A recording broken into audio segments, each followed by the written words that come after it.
So update on this, I finished the cables, as you can see.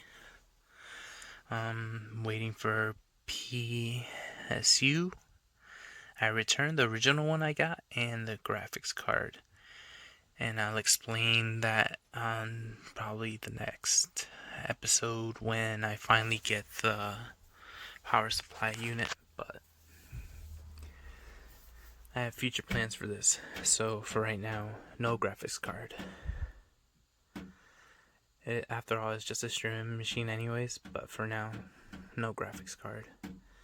So I upgraded the power supply unit and will be arriving I think sometime next week. So I'm gonna put this aside for now. So here we have another build. This one's going to be for my parents. It's their anniversary, so I wanted to give them a little streaming PC as well. So yeah, let me go through the components real quick. It's kind of similar to the other one, but different. I'll explain why. So give me a second. Now for processor, we're using the same processor as the other one. This is an APU. It's a 3200G Ryzen 3, 2nd gen. We are going to be using the, I think it's the stealth cooler, but yeah, we'll be using the the integrated cooler. It does have integrated graphics, but it's not going to need it unlike the other system.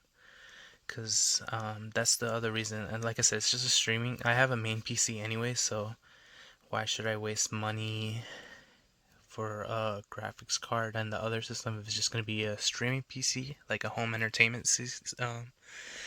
PC to begin with. So, but anyways, I got plans for that later on down the line, so keep tuned for that. But anyways, like I said, this has integrated graphics, but it's not going to need that because unlike its sister build, this one's going to be rocking a 1650. Like I said, it's probably a little bit overkill for what they need, but it's just in case kind of thing. So if they want to do something other than streaming, they could what do you call it? They could watch high quality movies and all that stuff, and then I'm gonna preload a couple games so for family game nights or whatever when all the family's at home, possibly VR. So everything that they'll need, this should be enough for them for sure. Like I said, maybe a little bit overkill. And we're going into a B450M-A Prime Asus. This is also next gen ready, 3000 series, 3rd gen. But again, we're going with 2nd gen. But more importantly, it's a different form factor from the other one. This is I think it's called a micro ATX. But yeah, so it's going to be much smaller than the other one, which is going to be awesome for them because it's more compact for the space that they have. So it should be fun, and it should be my first micro build. So yeah, definitely looking forward for that. The RAM, I went with the T-Force again, except this is a 3000 speed, again 16 gigs, more than enough for what they need for all those tabs that they'll be opening. For storage, 500 gigs, Western Blue SSD. I think that should be enough. And if they need more, I'll just throw a hard drive in there. But for now, this should be good for them booting up and whatever. I got a Nautica fan. I love these. These are not the ugly brown ones that they're known for. These are kind of like a gray. I have them in my main build, which reminds me I still have to do a video on that, but these fans are super quiet and they're really good and keeps the system really cool.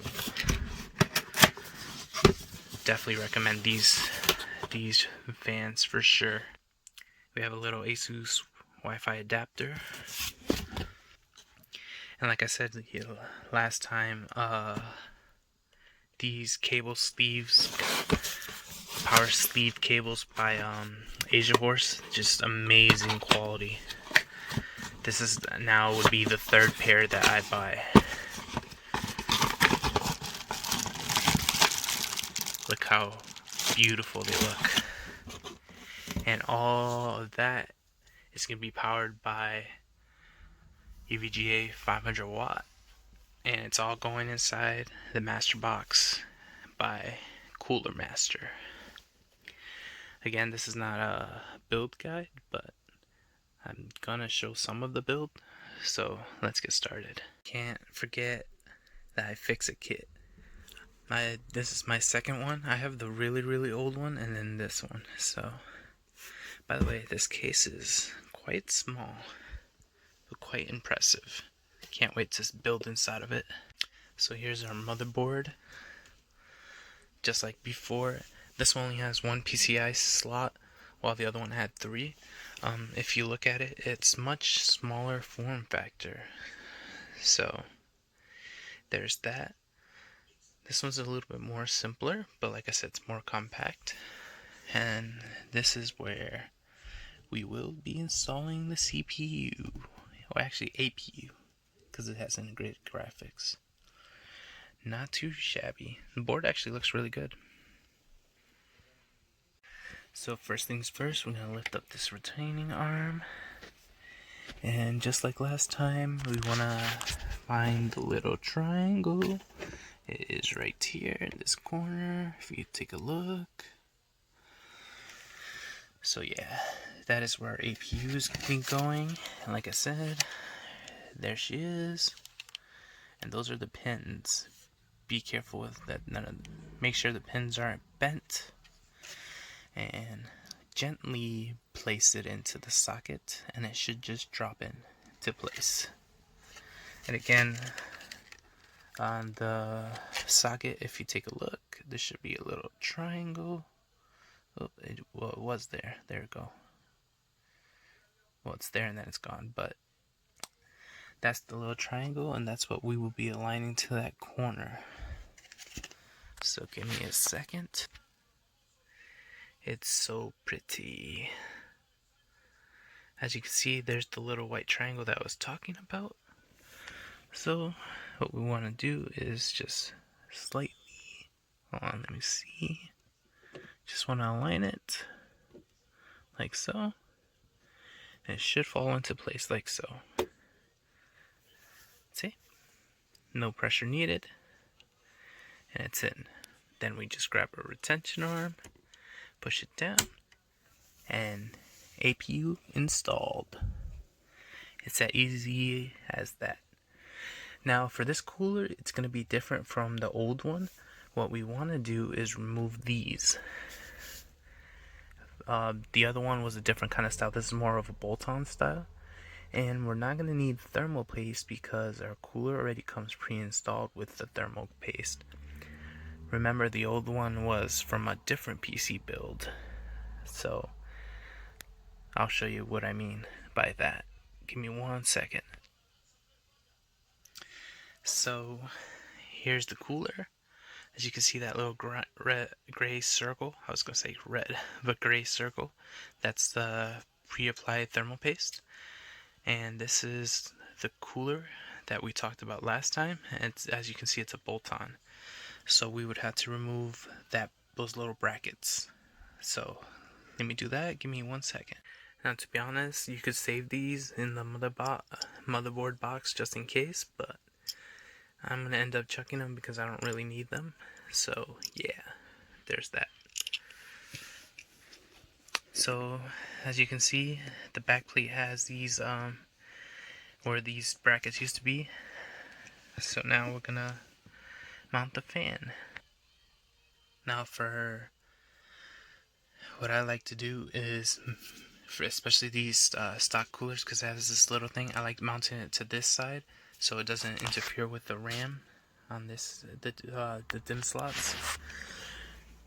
So that's why that's facing that way. And then I want to tighten those Phillips in a star pattern, so I'll tighten this one, then that one over there, and then this one, and then this one.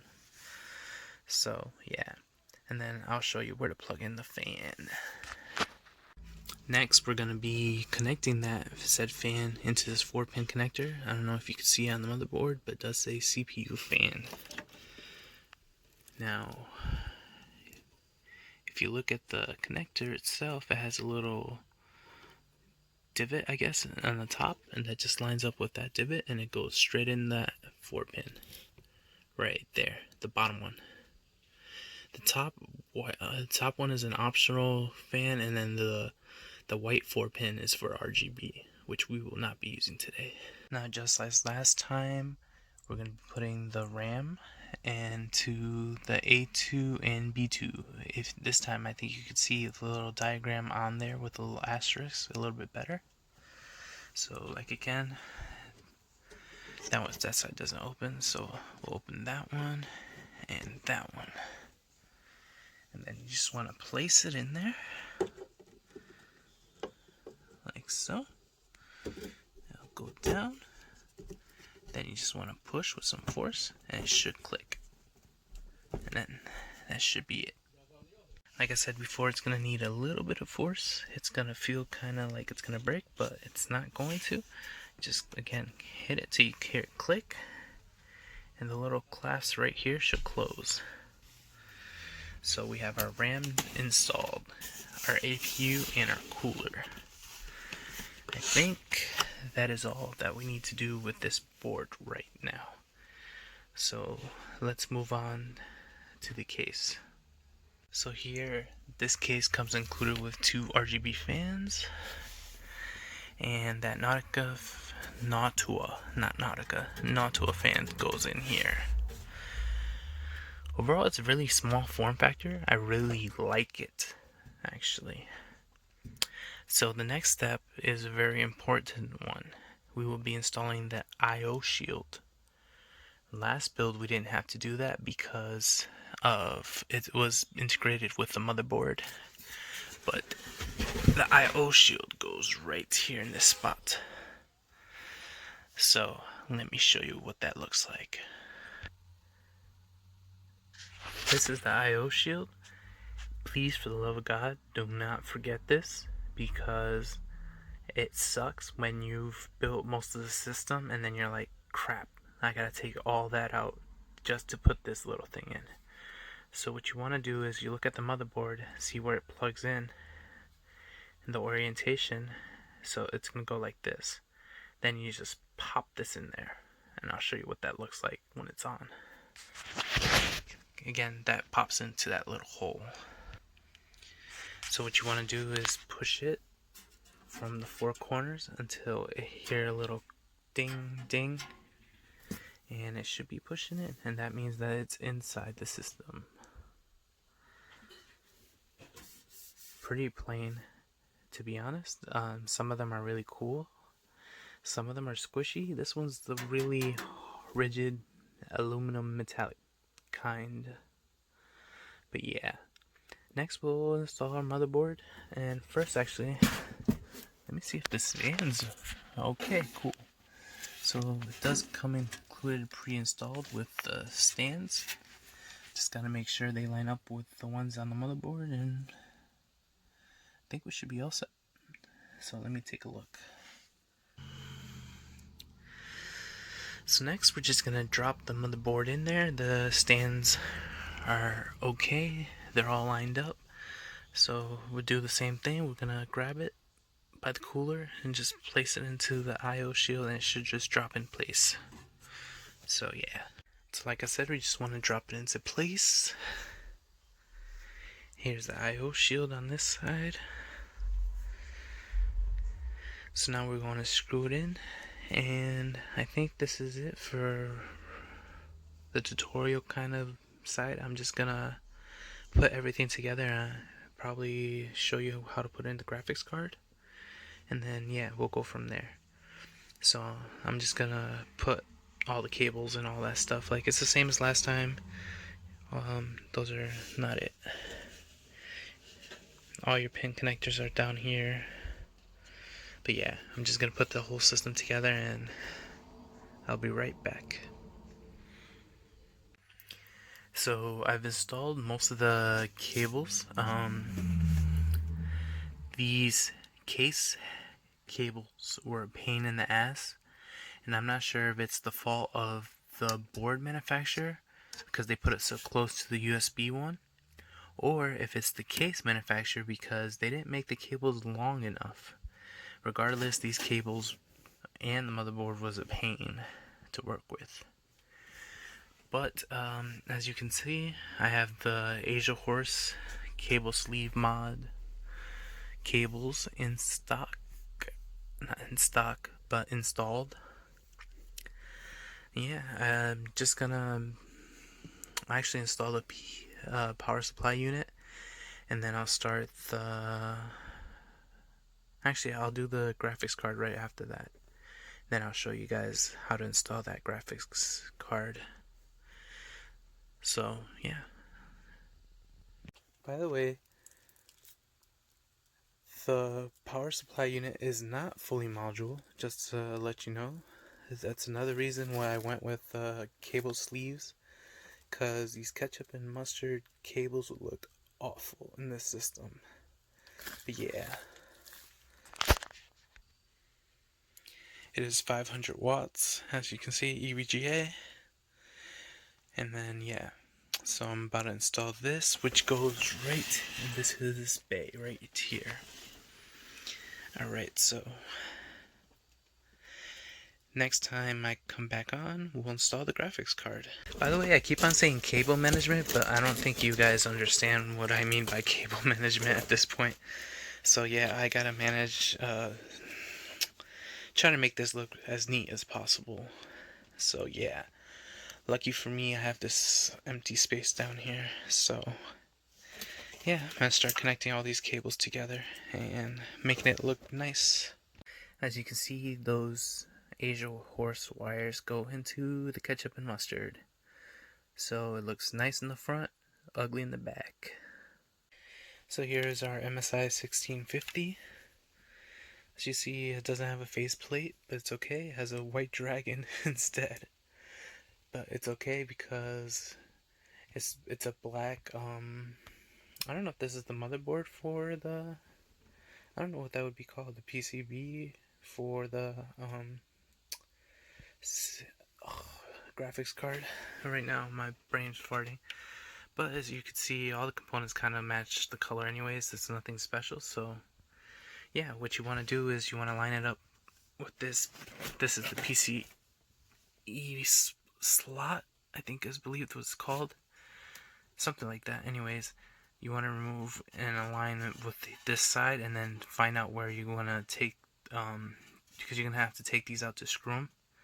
So, I already did it, and I'm going to take out the second and third slot. So yeah, give me a second, and essentially what you do is you open up this clip. There's a little clip here. You push that open. You want to put your graphics card in until it clicks, and then you just screw it up on the side. I suggest you do it on the side, on its laying down, so that way you prevent as much sag as you can. So yeah, give me a second, I'll show you what it looks like. As you can see, what you do is you line it up, push it in, and then there's a screw right here.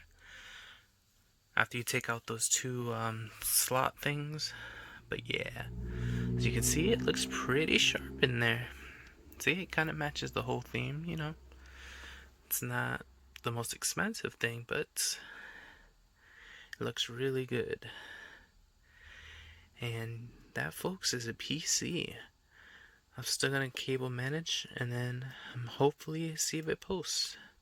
So I'll show if it posts shortly after. But yeah, I got a lot of cable management to do. But overall, it looks really good. Oh, I gotta plug in the PCE, the 6. I think it's the 6 cable. Yeah. So I'm gonna grab the right adapter from the Asia Horse. That's a 8-pin. So I'll grab one of these. That's a 6. Put it in there. Attach it to the PCU. And then, like I said, I'm in cable management. And then, yeah. So you'll see, hopefully next time you'll see it's posted and running. As you can see, it has posted. No problems at all. There's only its temporary space.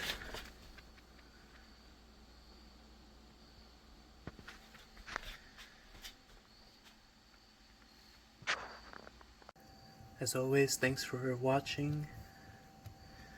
Like, comment, subscribe for more awesomeness coming soon. For sure.